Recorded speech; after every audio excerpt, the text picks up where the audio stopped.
identification, please? Please, as we rise, because we'll go from there straight into the pledge of allegiance. Good afternoon, good evening, everyone. Father, we thank you for this day. We thank you for all the many blessings that you have bestowed upon us. We thank you for your love, your kindness, and your mercy. We thank you, Lord, that you have shielded us from COVID-19 and all of these things that have gone along with it. We just thank you for our city, our leaders. We ask that you bless them in a mighty way. Continue to bless this Madison police advisory MPCAC. Help us to do those things that are right, pleasing in that sight, and help us to be a mouthpiece for the people to see that we all tend to go according to how the police department is a good vital part of our city. We cannot operate without having that type of leadership. So we ask that you continue to bless our chief and bless all that makes up this city. We ask it all in your son Jesus' name. Amen. I pledge allegiance to the flag of the United States of America and to the republic for which it stands, one nation, under God, indivisible, with liberty and justice for all.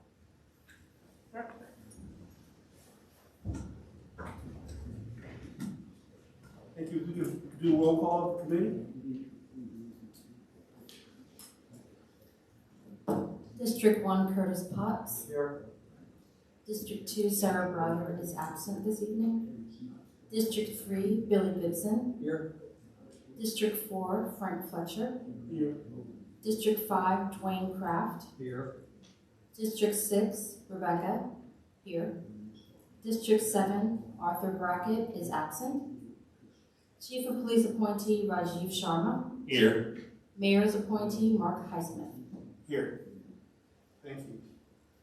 At this time, we could have a motion to accept to accept the agenda. Marc, I make a motion that we accept the agenda as presented. I second the motion. It's been moved and properly seconded to accept the agenda. This time we'll go with roll call vote. District 1. Aye. District 2 is absent. District 3. Aye. District 4. Aye. District 5. Aye. District 6, aye. District 7 is absent. Rajiv? Aye. Marc? Aye. The agenda is accepted. At this time, is there a motion on the floor to approve the minutes from our previous meeting in November? Marc, I make a motion that we approve the minutes as presented from the November 30th meeting. I second the motion. It's been moved and properly seconded to accept the minutes from our November meeting. Is there any discussion? Seeing none, we'll go with a roll call vote. District 1? Aye. District 2 is absent. District 3? Aye. District 4? Aye. District 5? Aye. District 6, aye. District 7 is absent. Rajiv? Aye. And Marc? Aye. Thank you. At this time, I would like to move into our committee reports. We'll start with District 1. Nothing significant to report. Talked to our councilwoman. She had no issues. Traffic circle the new traffic circle that is on Bulch and it's last week. Doing real well, and it's met with just, I haven't really ran into anybody, and I've talked to several people. Phase 3 Fitness, Publix, Kroger, and everybody loves it. So no issues and only good report. Thanks, Kurt. Appreciate it. I know Sara is out this evening. She did have, we'll talk about it in old business. I'll touch on something she was going to bring up. At this time, District 3. So Marc, I want to thank you. We put together the plan to serve the officers for Christmas. And I appreciate, the support of everybody here, the support of Chief and his staff that helped on that. It was a lot of fun. We came, brought breakfast, we came back and had lunch of Brunswick stew and some fruit and stuff and everything. It was a lot of fun. Got to interact with a lot of the officers that were here that day, serving on a day when a lot of families are gathered together and stuff. I think it was a fairly quiet day, it seemed like, from talking to them that day, which is a positive thing for our city. But it was a lot of fun. Just appreciate you guys putting up with me, talking about that and everything, and Marc, you getting with Chief and everything that happened with that. It was a lot of fun. We really look forward to doing something like that again. Other than that, no other comments. Appreciate the Chief and all their support during the trying to remember the name of the capers, probably something new, let's go throw chickens off the top of a building. But seeing all of the police that were down there and just controlling, the thing, the interaction with the community was phenomenal for that. So appreciate you guys supporting that as well. Well, Billie, there is I did, and I'll just briefly skim through. We did get a note back from Chief on around the 29th. On behalf of the men and women of the Madison Police Department, I want to wish to thank you for the Citizens Advisory Committee for the meals you delivered to our department on Christmas Day. The officers on both shifts greatly appreciated receiving a Christmas meal before hitting the streets for their assigned shifts. Since the Madison Police Advisory Board was commissioned, you and the other members have been very supportive of the police department and our public safety efforts. The fact that you thought of us on such a special day when you could have been spending time with your own family speaks volumes about your commitment to ensuring the best for our police department so that we may better serve the citizens of Madison. We're blessed to have such a wonderful and caring persons as each of you in your positions act not only as a partner, but our conscience, advisor, and a link to this wonderful community. Each of you have a true servant's heart. Your kindness and thoughtfulness are greatly appreciated. Thank you again, and we look forward to even better things that we can accomplish in 2022. With gratitude, John L. Gandy, Chief of Police. So one other thing I want to add, I have not forgotten. If you have not and choose to participate financially, we can square up at the end. I'll just leave the slide up here, you guys. Got you. We'll square up at the end and make sure, if you choose to, it's not mandatory by no means. We want to participate financially. And again, Billie, thanks for the effort. I know it was, some of us were going 100 miles an hour different ways, but thank you so much for the effort that you were able to put that together. Obviously, it was greatly received and appreciated by our police officers here in Madison. So thank you again. Next, we'll go to District 4. I'd just like to say, I did oversee this, and there was comments, and I just want to say thank you to him and others who helped out in this effort as well. But I don't have any report from District 4. Thanks. District 5? I have nothing to report from District 5. I haven't really had anything reported to me. Okay. Thank you, Dwayne. District 6? Nothing to report from the district, but I do have a few announcements, if that's all right. Sure. The newsletter is coming along very well, and my goal is still to have it ready to be published or out to the public this month. So I'm working on that. If any of you would like to receive our newsletter, because it's going to be electric, so it's going to go in email form, and also be available on our page on the city's website. But if you would like to receive it in your personal email, you can send a request to me. My email address is Rebecca, REBECCA, .madisoncac@gmail.com. And if you need me to write it down, I'll do that after the meeting.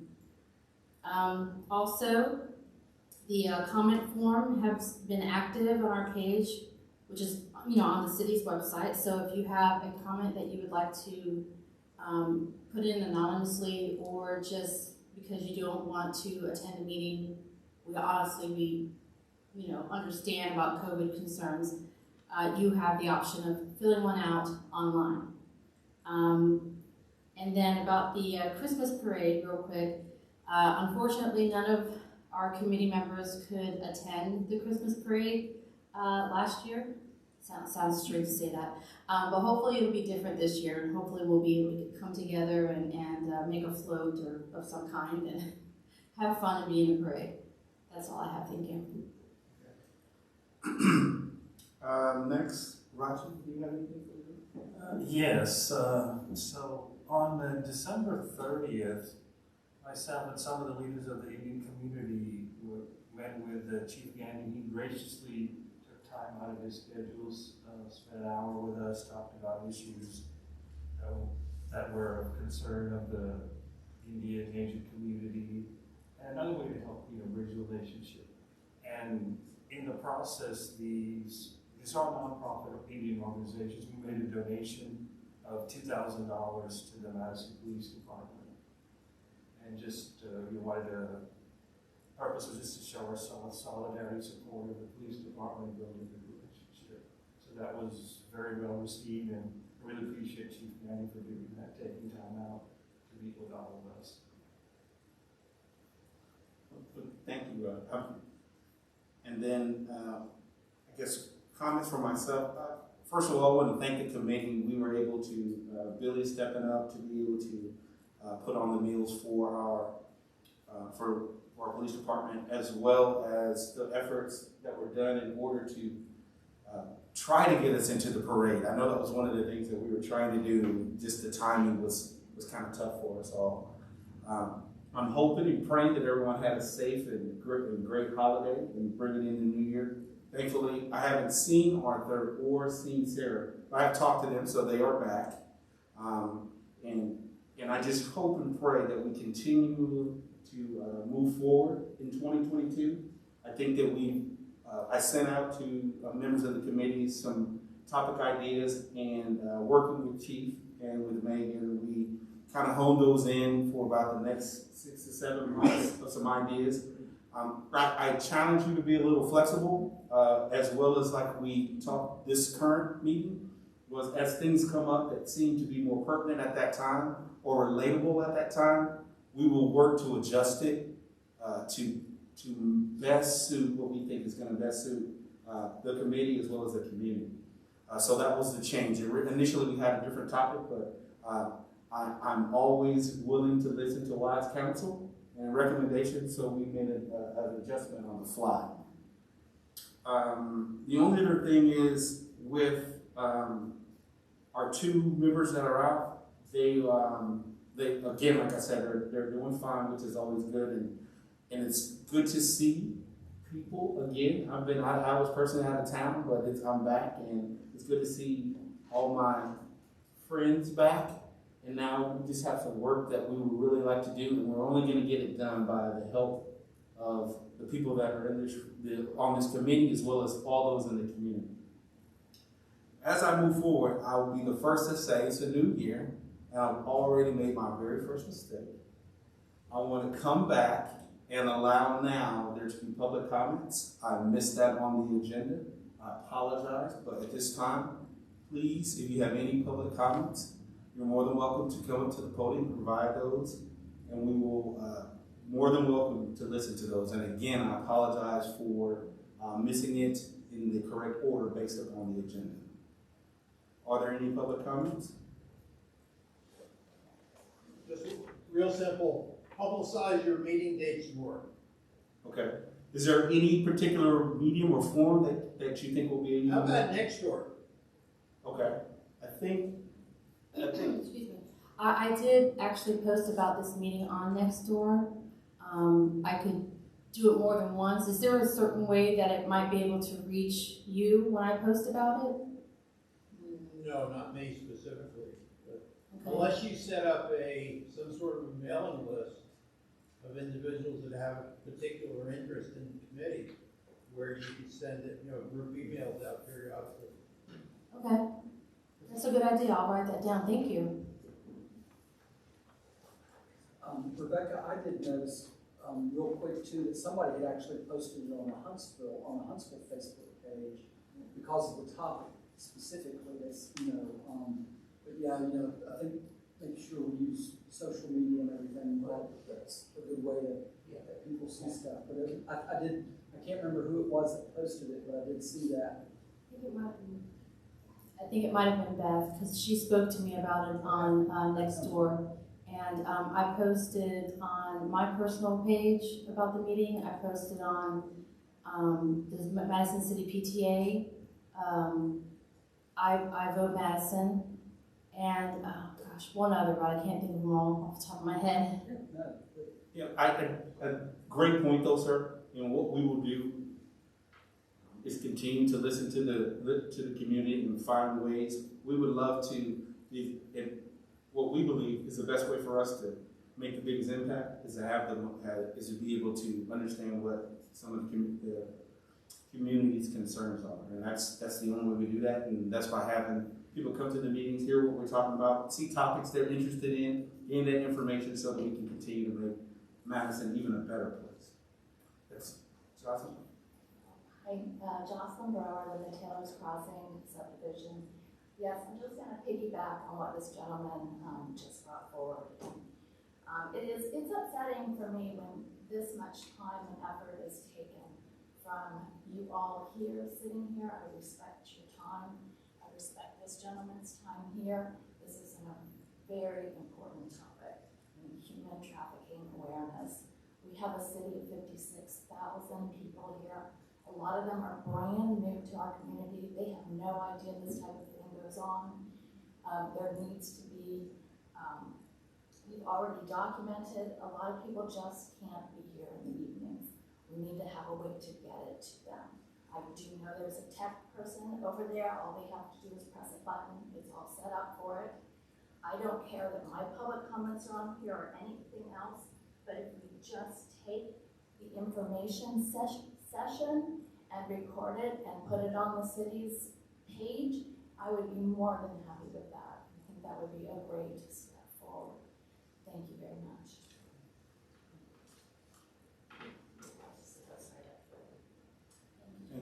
Thank you, Joe.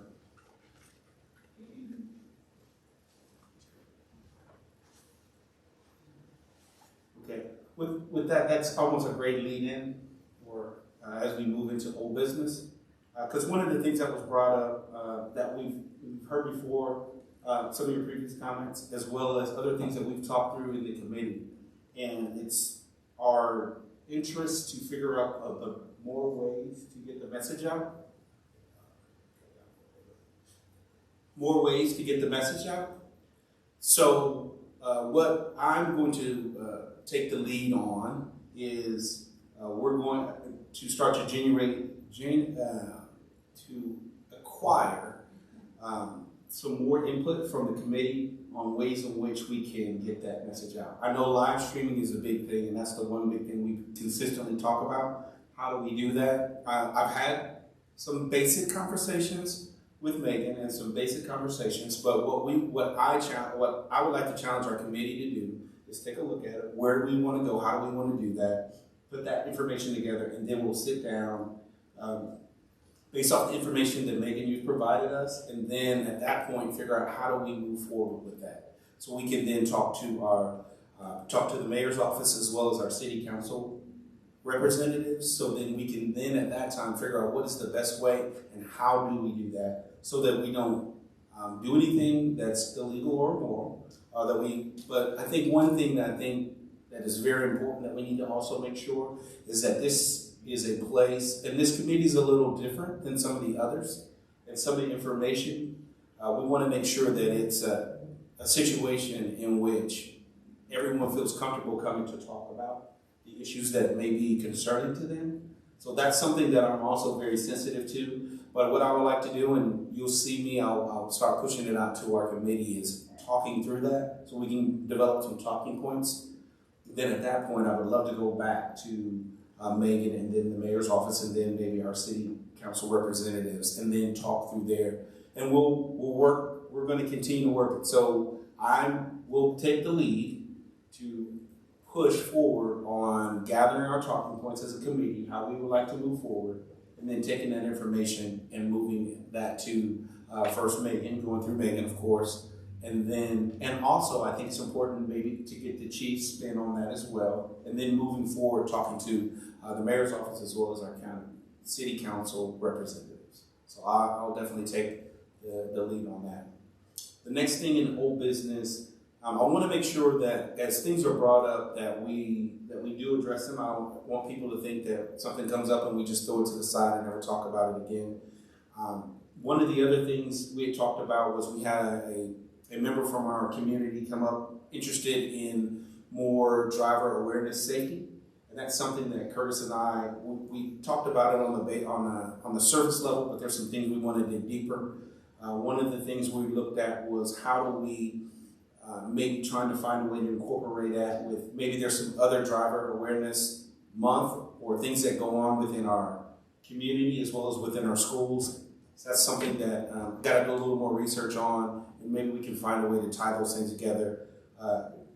Curtis and I, we've already made a commitment. We're going to come up with a couple more ideas, pitch it to the committee, and then move forward with ways in which one of our citizens just concerned with driver's awareness brought forward, and how can we incorporate that in our community. So those are, I know some of the old business that were brought up before, wanted to make sure we close those out. And Sara had another one, but I think she sent out the correspondence to the individual who requested it, and I would love for her to talk more about that in her own words than me just summarizing it. So I'll allow her to bring that up at the next meeting. Was there any other old business? Yes, sir. I just looked it up in response to the driver awareness month. That's April. April? Outstanding. Thank you.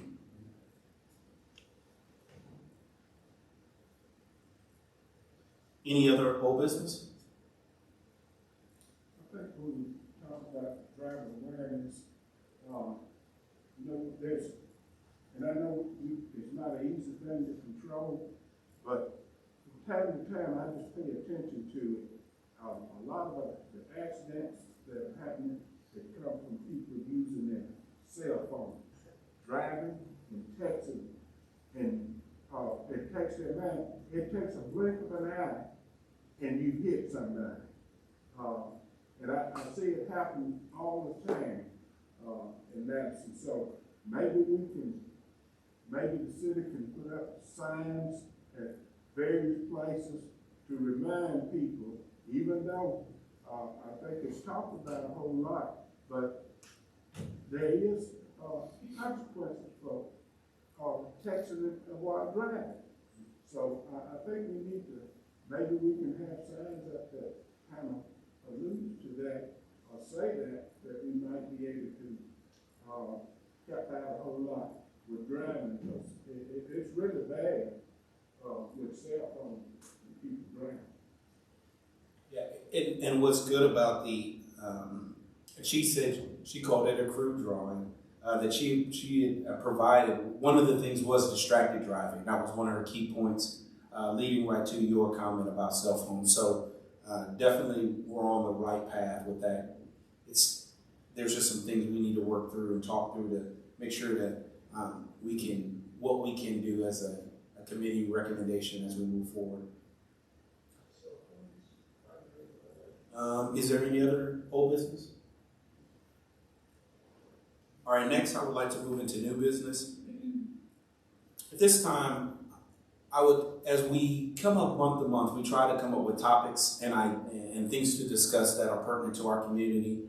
And I'll be honest with you, as this one, I have a almost 26-year-old daughter, and this topic is something that she's been talking to me back and forth for about over the last year or two. And she talks about it more on a national level. And at first I kept saying, okay, all right, Raven, I hear what you're saying, but I don't see the connection. I don't see the connection. Until I started to do a little deep diving and started to try to understand just how important and how closer than a lot of people give credit to about human trafficking.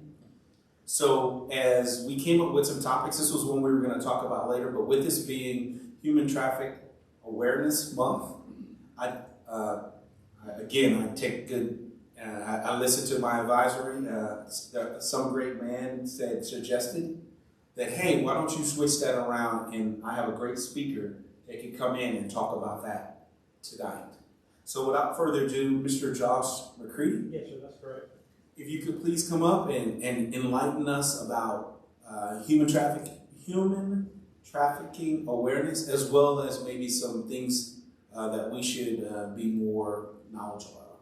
Yes, sir. So thank you guys for having me. My name is Josh McCready. I'm a special agent with the United States Homeland Security Investigations. I'm based out of Huntsville. We're actually co-located at the National Child Advocacy Center, which is off of Pratt Avenue, if you guys aren't familiar. So, I've been in law enforcement for 23 years. So, I was a local police officer, city police officer for 12 years in the city of Atlanta, Georgia, which all y'all know is a pretty big place. Learned a lot there, saw a lot there, and then I got hired with the federal government, and this is one of our missions with the federal government is human trafficking. So, just to kind of sum up what human trafficking is a crime that involves a commercial sex act. So it can be with a child, which is anybody that has not yet attained the age of 18 years old, or it can be with an adult. But with an adult, one of three elements have to be met. Force, fraud, or coercion has to be present with a commercial sex act. There are laws at all levels. There are state laws that address this. There are federal laws that address this. People, when you talk about human trafficking, most people think of the movie Taken, or things along those lines, where people are physically kidnapped, taken to other countries, held against their will. It's not like that. I mean, it can be like that, but here that's not really what we experience. What we experience, as sad as it is people will use their children as a source of revenue. Okay? If someone uses their child for someone else's, as sad as it is, sexual gratification, and there's an exchange of money, that is human trafficking. Under the federal statute, that is human trafficking. And it's a good thing you guys don't know this, but this is kind of what I specialize in. Human trafficking and child exploitation. And this happens all the time. All the time. Within a mile or two of this place. It happens everywhere. There are no communities that it doesn't happen in. It happens everywhere. So, it's really important that you guys, as citizens, not only in your job here, but as citizens, you know what to look for. Do you know, it's obvious, well, it's not obvious, but more times than not, you can tell if a child's being physically abused. They'll have bruises, they get scared a lot. It's kind of easy to tell. This one is not so easy. It's a little more in depth. It's something that takes time to develop that kind of information. So this is also, in order to deal with a human trafficking issue, it's an all-of-government approach. So the local police department is our best source of information. They know the people on the streets. We have a 5-man office. We cover all of North Alabama. Coleman to Georgia to Mississippi to Tennessee. And this is not the only crime we work. So the local police department is our best source of information. They know the people. They have an idea of what's going on. There are a lot of times that prostitution and one specific thing, massage parlors, get confused about. There's a very fine line between prostitution and human trafficking. A very fine line. Historically, what would happen is these young ladies are generally immigrants from Asia, generally. They'll take their travel documents and they'll basically hold their travel documents hostage. So they will be working off a debt. And that debt is what, $30,000, $40,000, however much at the time they paid to get themselves to the United States. and they would have to work off that debt without ever knowing how much they were making per day or per sex act or whatever the case. They would never pay off the debt, is the moral of the story.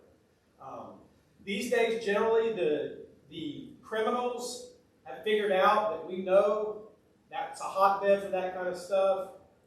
I mean, it's very rarely human trafficking at this place. It's absolutely prostitution operated there. Unfortunately, there's no federal charge for prostitution, so that's something that the vice guys in the state, I know they have massage board people that work that kind of stuff. And again, you know, people will confuse human trafficking with human smuggling. Human smuggling is a crime against the border. So when somebody comes from Mexico or China or wherever they get smuggled from, human smuggling is when they're brought into this country illegally. They are aware of what they are paying for.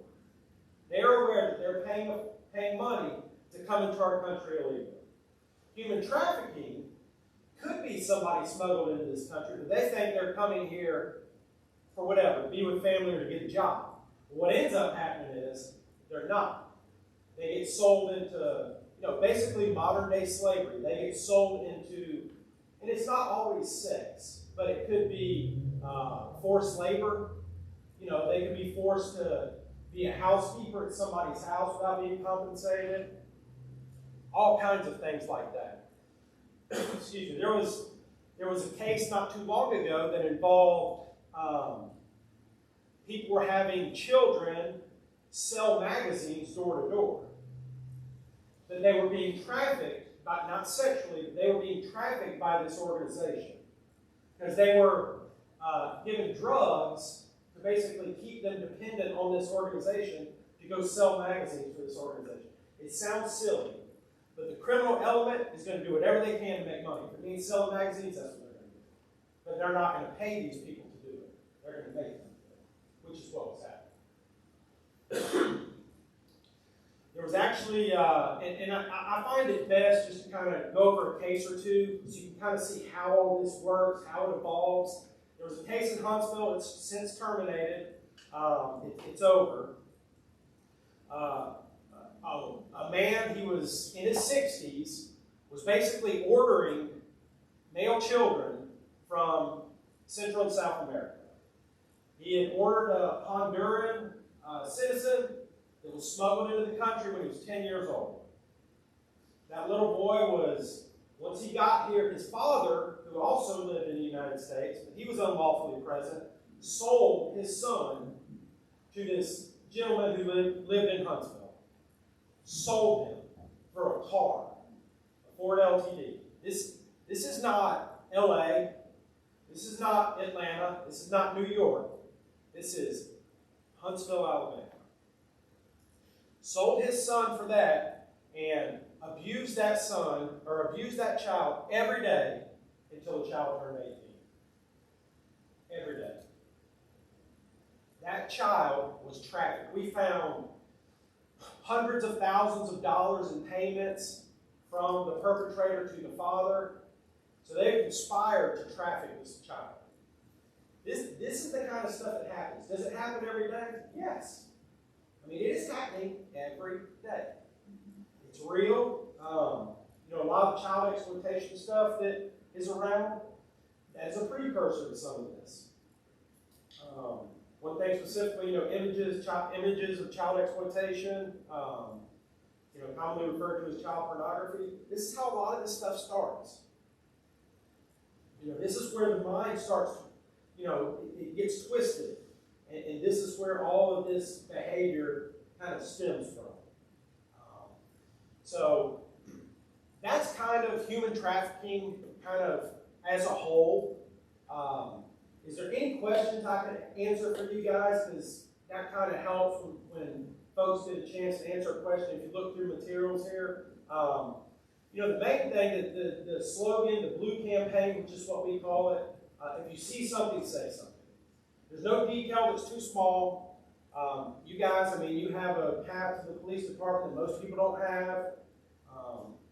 They should be your first line of defense. Again, they know the people in the community. We don't.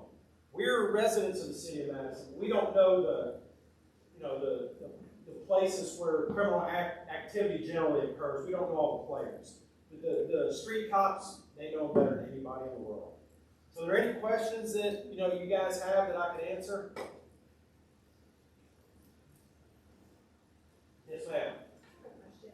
I've learned in learning some about this topic over the year that trafficking can occur with a higher frequency during major sporting events, such as the Super Bowl. So can you talk a little bit about that? I don't know if that's something that's an issue in our particular area, but of course we're all traveling and going to various games and things. So can you talk a little bit about that? Sure. So, it's one of these things where the criminals want to make money, okay? When you go to these major sporting events, like you talked about, National Championship, Super Bowl, World Series, there are a lot of people from out of town that come there. Generally, men will come without their wives, just to be perfectly frank. Sometimes when men are without their wives in a different city, they get a little lonely.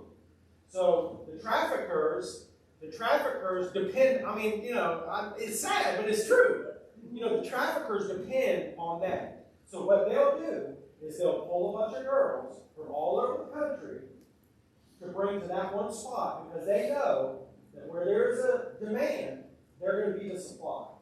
So that's kind of how this stuff would follow these big events around. Big cities in general where there's prostitution problems, it's the same type thing. A lot of times in these huge human trafficking rings, what they'll do is they will move people. So they'll have a group here, and they'll be here for 2 weeks. Well, that group next week's in Houston, Texas. And there's another group from Charlotte, North Carolina that comes here. It's just like a big circle, of different people. Because, as a cop, it's hard when you have new faces all the time. You know what they're doing, but you can't definitively say, this lady's been here for 3 weeks, because she hasn't. She's only been here for 2 weeks, and then she goes somewhere else. And if they move, it's hard for and even us, really, it's hard for us to get a beat on who exactly is who are the victims of these crimes. They're smart. They think ahead of us. There are some websites, and there's some things that nationwide NGOs do to try and help us ID these women. But there's so many of them, and it just constantly changes. It's really a hard thing to keep track of all these young ladies. So, Josh, on this, it talks about human trafficking. The two major things. One is the sex trafficking, and the second is labor services. Right. Now, it's interesting because the sex trafficking says only up to 18. So after 18, as you were saying earlier, you still have prostitution. But it's not considered sex trafficking anymore after 18. No, so that's not true. So what after 18, or once they turn 18, you have to prove force, fraud, or coercion. Okay. Up to 18, you don't have to prove anything. All you have to prove is there's a commercial sex act. Now, if a 17-year-old under federal law is a child. If a child is a prostitute and she's receiving money, is it human trafficking?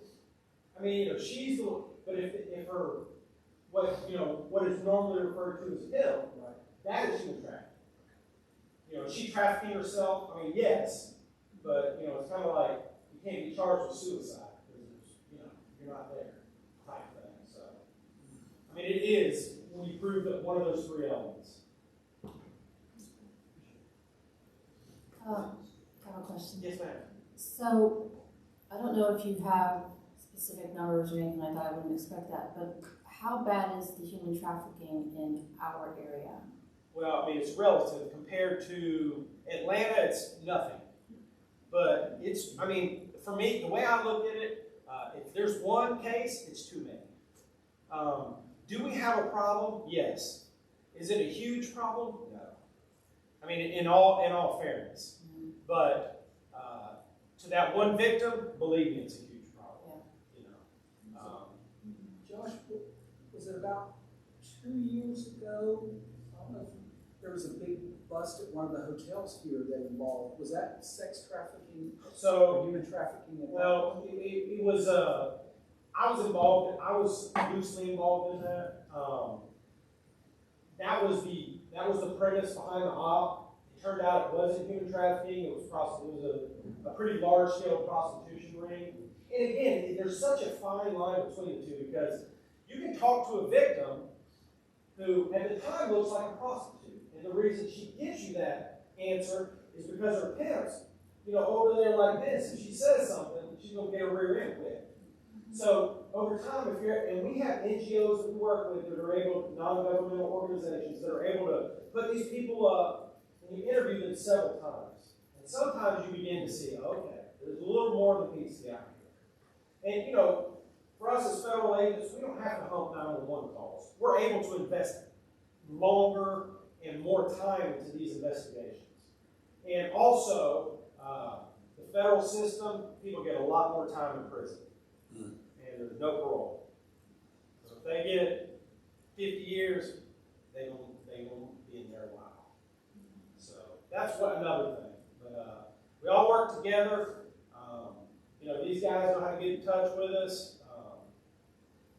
We just want bad guys in jail. We don't care who gets the credit. That's not our day.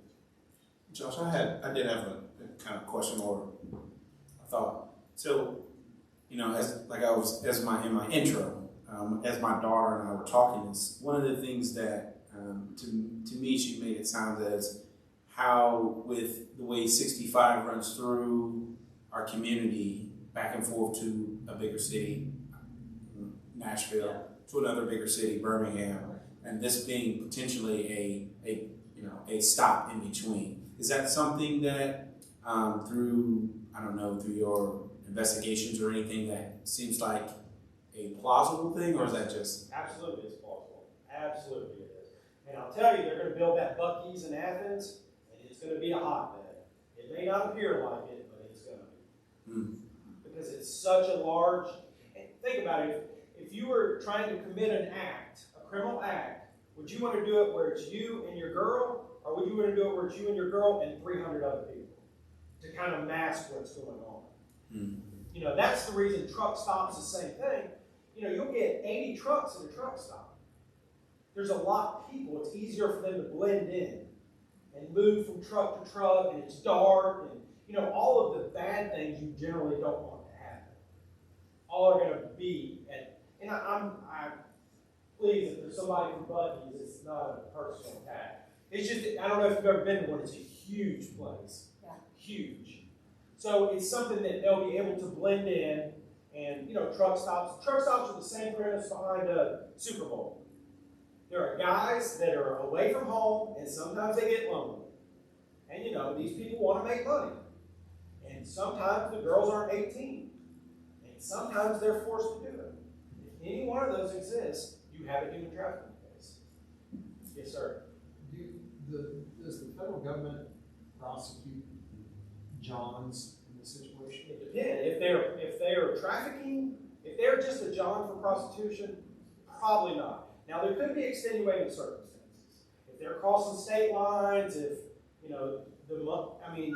the money they're making, there's a lot of different factors that would play into that. Could they theoretically? Yes. Because there's something called the Mann Act, which involves transporting people across state lines. So yes, there is a way to prosecute Johns, but to be perfectly frank, the U.S. Attorney's Office is just as overworked as we are. So, they take the cases on the more serious are the ones that generally go federal. Because they, again, there are a lot of crimes, especially when it comes to child exploitation. There are just so many crimes and really bad folks that get out. So they have to weigh which is more important. Not more important, that's a terrible way to say it, but, severity. Exactly, the severity of which crime. They still get prosecuted in the state, but the federals they got the big hammer, when it comes to prosecutions. Yes, sir. Yeah, so you mentioned a little bit, if you could elaborate, like what signs can we look for, like if we're out and about, that could maybe a tip off that something. So,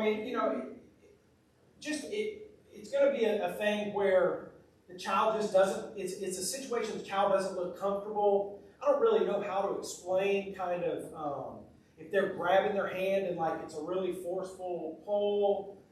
If they're talking to them a certain way, they would kind of marry very similar to a physical type of abuse, but it just appears there's no familial relationship. But they're talking to them, you know, just like garbage, basically. Those kind of things, you know, I mean, there's a lot of indicators that are also indicators of other things, but drug use, you know, not a lot of, it doesn't look like they're well kept. They don't have a lot of, it appears they're very tired, bags under their eyes, things like, there's a lot of things, they could be an indicator of this, but they could also just be an indicator of somebody not sleeping well. There's really no, you know, this is exactly what they're going to look, excuse me, there's no, this is exactly what they're going to look like type thing. So, yes, sir. With the rapid growth that we're experiencing in our area, we're adding a lot of venues. We've got trash pandas, new amphitheater, that kind of thing. Yes. Is there going to be any kind of effort to increase surveillance and interdiction of human trafficking? Is that something that's on the radar? Because Huntsville's actually a large city. Okay. Yeah, I mean, absolutely. There are always plans, and again, this is something that's kind of going to be run by the local police department, but we are always happy to come out. We've done details in the past where I'm not going to give you all our tricks, but there have been ads placed, and people have traveled from other states to come here for certain things. Does that make it a federal offense? It does. But again, not every case that is a federal offense is going to go federal. But yeah, you cross state lines to have a commercial sex act, that's a federal offense. And it's also, I mean, the second, this is actually one of the charges the U.S. attorneys don't like to prosecute. But if you send me an email organizing anything illegal, that's wire fraud. I mean, you know, there are a lot of federal charges that we can use, but I mean, we lock up everybody. You know, in reality, I mean, there's a charge everybody's probably committed, so we just kind of gotta. But yeah, I mean, it's absolutely a federal charge. Absolutely. Last question for me. So I've got an 11-year-old daughter, and aside from the firearms training I've given her and Taekwondo that she's got her second black belt in, what else can I do to protect her from trafficking? Okay, here's the best thing you can do. Okay. You see this little thing right here? Don't give it to her. And if you do, when I tell you be like a hawk, just go. I think it's your phone. Yeah. Because I'm going to tell you right now, that's where it starts. For children, all the time. And I'll tell you another thing. Children have a heart, and I wasn't going to get into this, but just real quick, because I can talk on this for hours. But anyways, child has no concept of forever. We have 3 daughters, okay? Child has no concept of forever. So they take a picture of themselves, and some boy that they really like said, oh, just send it to me, it's just for me. Well, of course, the first thing little idiot boy's going to do with it is take it and show it to his friends. It's what they do. That's just what they do. Well, what if a trafficker gets a hold of that image? And this happens, okay? This happens. What's the first thing he's going to say to them? Where'd you get this? Well, he's going to say, send me more of this, or I'm going to send this to your teacher, or to your mom, or to your preacher, or whoever. Then, by the time they get 100 photos, all right, now you're going to meet me at Kroger, or I'm going to send all these pictures out. Next thing you know, there's a trafficking video. I'm telling you guys, if you only knew how bad those phones are for little kids, how bad, and how fast they get themselves in trouble. I mean, phones are. You hit the nail on the head with phones and driving, but when it comes to phones and children's safety, even worse.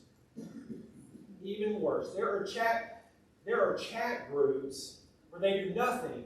Little boys, 15, 16-year-olds, are sending all these pictures of these little girls. And every time they commit a federal offense for one image, that could be 5 years in the federal prison. Possession of child exploitation material. 5 years for one image. they take one picture of a little girl or force the picture to be taken, like, hey, send me a picture, and the little girl takes a picture and sends it to herself, for one image, that's 15 years in the federal prison. One image. You want to talk about where the federal system really gets them? If it involves a child, they will not get out of prison. So I guess I just keep thinking through some things in our current society, especially with some of the with cell phones and the sending of images, especially I guess and a friend of mine who has younger teenagers, and they were talking about sending images, and he had to sit down and say, hey, you realize any pictures you receive, this is child pornography. That's right. Even though you're 14, she's 14, you having that image is child pornography. Absolutely. And so here's a scenario.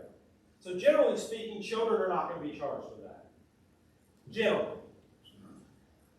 Say you're 16 and your girlfriend sends you a picture. She's naked. She's 15 at the time. Okay. You forget the picture's on there. So you go out and I don't know, you make a mistake and you smoke marijuana and the cops come. And they think you're dealing marijuana. So what are they going to do with your phone? Confiscate it. They're going to confiscate it, but then they're going to do what they call dumping. They're going to do a forensic search of your phone. And what's on your phone? Child pornography. An image of child pornography. You're an adult now. You're no longer a child. I mean, that's 5 years in the federal penitentiary for one picture. I mean, I've talked to my daughters ad nauseum. There's nothing good that comes of this. But that is where a lot of our problems come from. And even these days, the ads, Backpage, and then we've shut down, my agency shut down Backpage. There's kind of a spin-off. But that's where a lot of this was going on the open internet. Craigslist Backpage, where these ads would be for, some of these ads for prostitutes are actually trafficking victims. And people, I don't know if they don't know or don't care, but they're still ordering these young ladies to come meet at a hotel or come to their place or whatever. Sex is it's a beautiful thing, but man, it can be distorted. It really can. That's kind of what I've dedicated my life to. So I'm going to get them all, one at a time.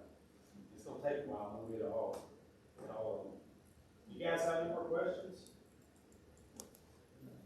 Yes, ma'am. I just had one. So as a citizen, say you're out at an event and you see something that looks suspicious. Yes. What's the order of importance of how to Report it. Yes. Call 911. If there's a police officer there at the event, Grab them. do you try to take a picture so you have Absolutely. it? Okay. The best evidence we have are pictures. Because, you're going to say, I saw this, and then, say the local officer comes, and he's going to go talk to them, they're going to say, no, we weren't doing that. And the victim is going to be so scared, at least at that moment, so scared of her perpetrator or her trafficker, she's not going to say a word. So then you have 2 against 1. So pictures, yes. Videos, even better. These phones today, and you're going live. Well, and I was a stay-at-home mom, and something we read that we told our kids, if you ever get lost, always look for another mom with kids. That was the safest point of contact, in addition to a police officer. Sure, absolutely. Absolutely. That's good advice. These days with cell phones, it's kind of changed a little bit, but, I saw a commercial on TV the other day, your Apple Watch can give you a GPS location in the middle of the woods. Who knew? But, we really have to work on training, and, it takes people like you who talk to our children. It's uncomfortable to talk to our children about certain things. It's uncomfortable. It's uncomfortable to talk to your child about sex. But if you don't talk to them about it, that dude in their class is going to talk to her about it, or him about it. you know, and we have to communicate with our children that all these photos and stuff, there's nothing good that comes from that. There's just not. You know, now people's source of pride as a child is how many followers do they have on Instagram? Or, you know, how many likes do they get on, I'm not going to say Facebook because they don't use that. That's only for us old folks. But, you know, how many Snapchat friends do they have? That is where they, you know, that is their identity. It's hard for us to understand that because that's just not the way we were brought up. But we have to understand it because that's the way it is now. You know, we have to be able to effectively communicate with our children. We have to understand, you know, what they're going through and why they feel that way. So, yes, sir. I just want to caution you, you don't want to see you taking videos. No, yeah, don't Right, put yourself on at the risk. fly. Yeah, thank you for clarifying. Yeah, don't put yourself at risk, but I mean, you know, if you're at a large event, like we go to the fireworks every year, you can, you know, act like you're texting and you're filming all, they'll never know. But yeah, don't put yourself at risk. And definitely, you know, any evidence you can get is great. And, you know, the police department, again, they deal with this stuff all the time. They can get in touch with us. We're on call 24/7. You know, like I said, I live right down the street, District 1. You know, we're happy to come out. You know, thank you for having me to talk about this stuff. It is important.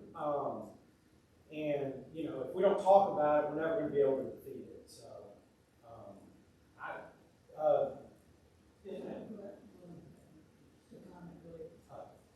It's like preaching to the choir here, because I don't think any of us are involved in that most of the time. But how often do you go to the schools and talk to the kids at that level that have got this? all the time. All the time. As a matter of fact, I'm going to Whitesburg Christian Academy tomorrow at 8 a.m. And that's where we need to be starting. Absolutely. Not, I mean, parents need to know that they don't see too many of us there. Right. Well, when I do a presentation at the school, I encourage the school to invite parents. Because parents need to know.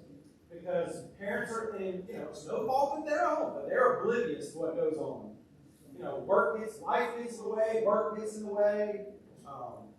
But, I mean, I hate to wreck an 18-year-old's life. But, you know, I gotta do my job at the same time. Yes, sir.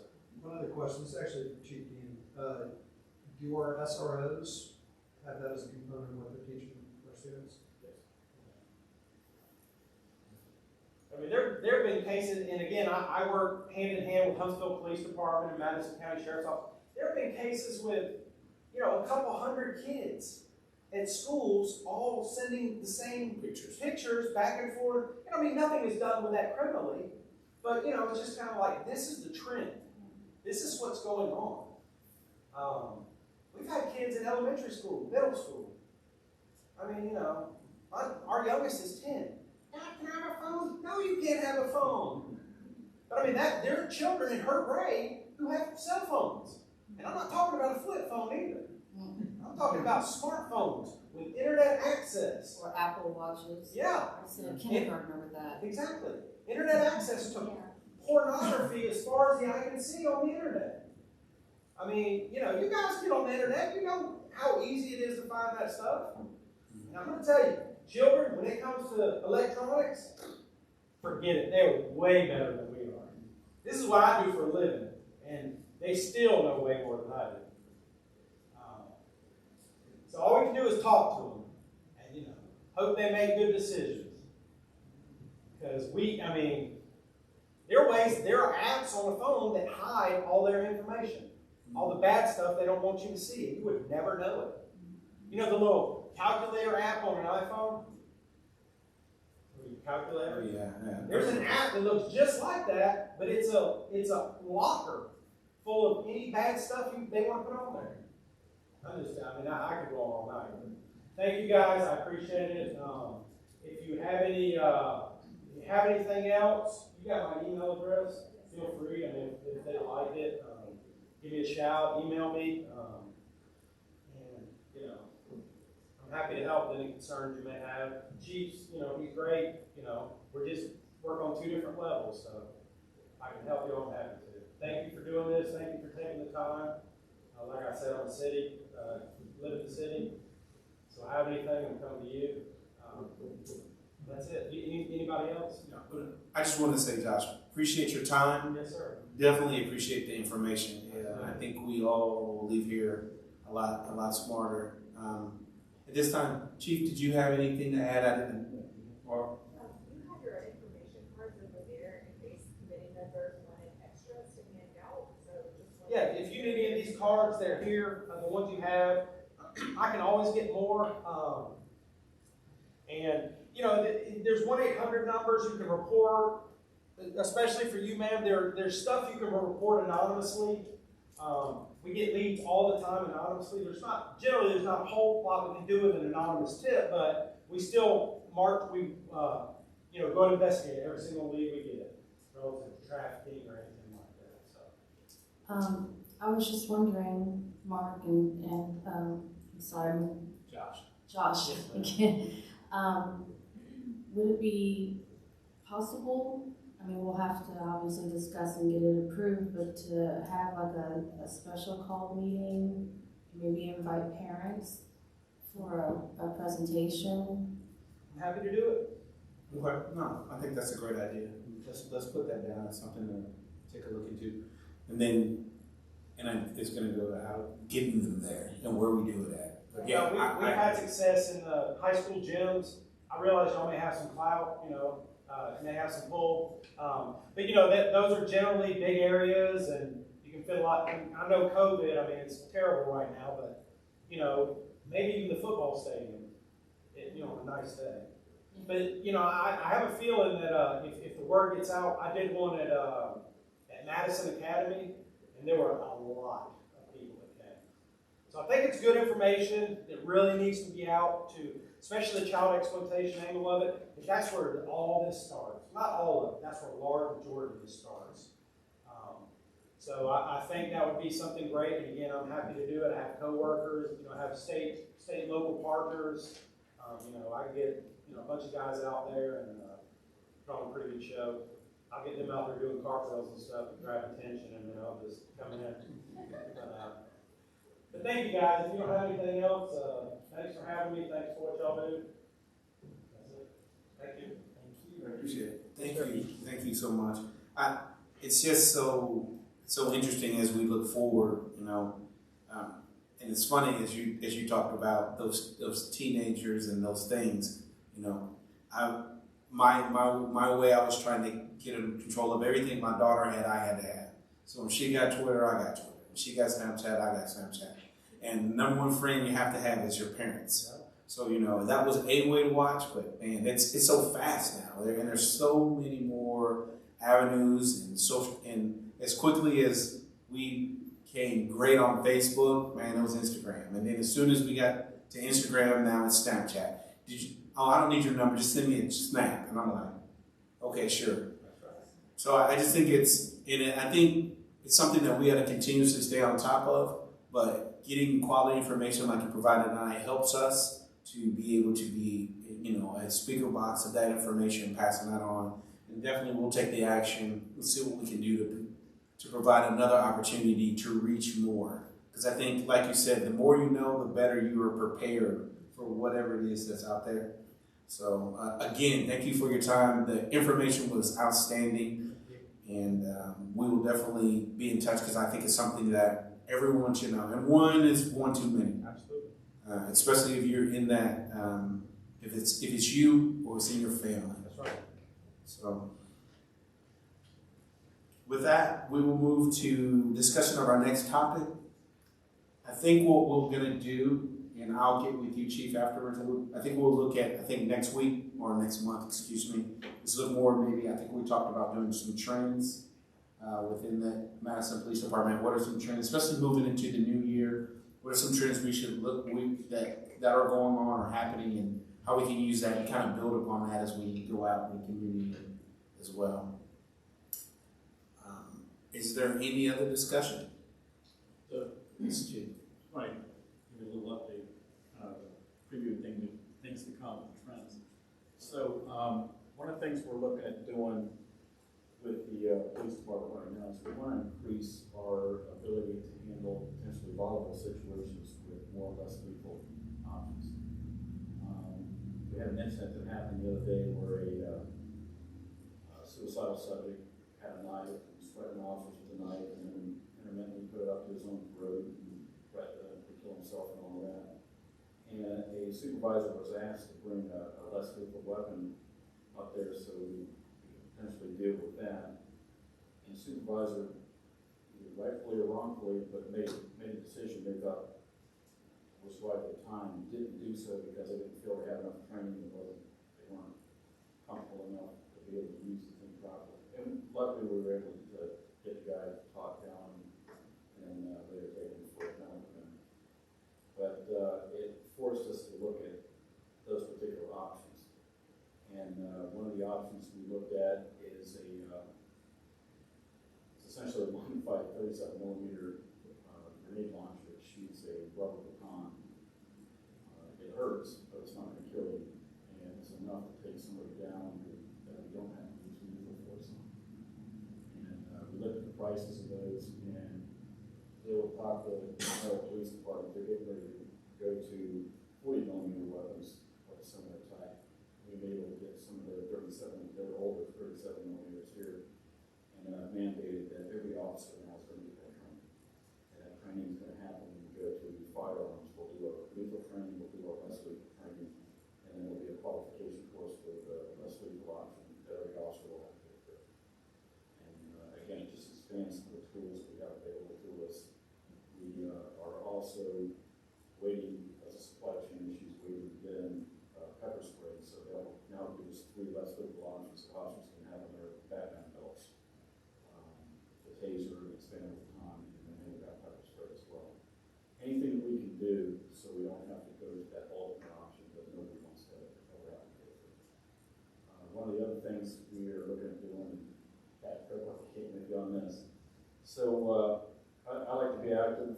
I like to say that I'm a police officer first, and chief second. And I will make the occasional traffic stop and things like that. And I've stopped a couple of people here lately who either had suspended licenses or didn't have driver's licenses. Apparently we have an ordinance that, and the policy reflects that we were supposed to automatically tow that vehicle. Well, I guess some of the officers were moaning about how the chief's not following our policy because I allowed them to call somebody to come pick the vehicle up so they didn't have to be towed. And we're actually going to put that in policy that the officer will have that discretion available to them, despite what the ordinance says, because a lot of the people who are in that position probably because of financial issues. We're going to add that much more hardship by not pulling the car and taking that away from them. So there's some things that we can do to help that along and find a way to be a little bit more understanding and compassionate in the instances where we can. Thanks. Yes, sir. Just a quick question, if possible. I would like to know what kind of impact code is having on officers. So we have been lucky, I guess, compared to a lot of the other city agencies. I'm in the fire department, so I'm not a hard time with it right now. But we've had a few issues, but it hasn't impacted our operations.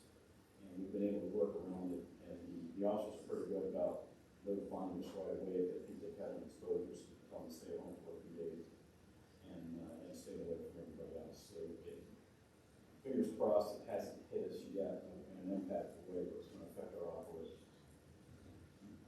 Great question.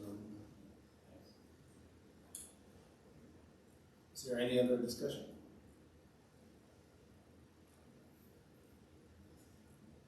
Is there any motions to adjourn? Marc, I'd like to make a motion that business be considered adjourned. Second motion. It's been moved and properly second. We will vote by voice vote. All those in favor? Aye. Opposed have the same option. This meeting is adjourned. Thank you again for your time. You said you go to Whitesboro? My brother's an executive pastor.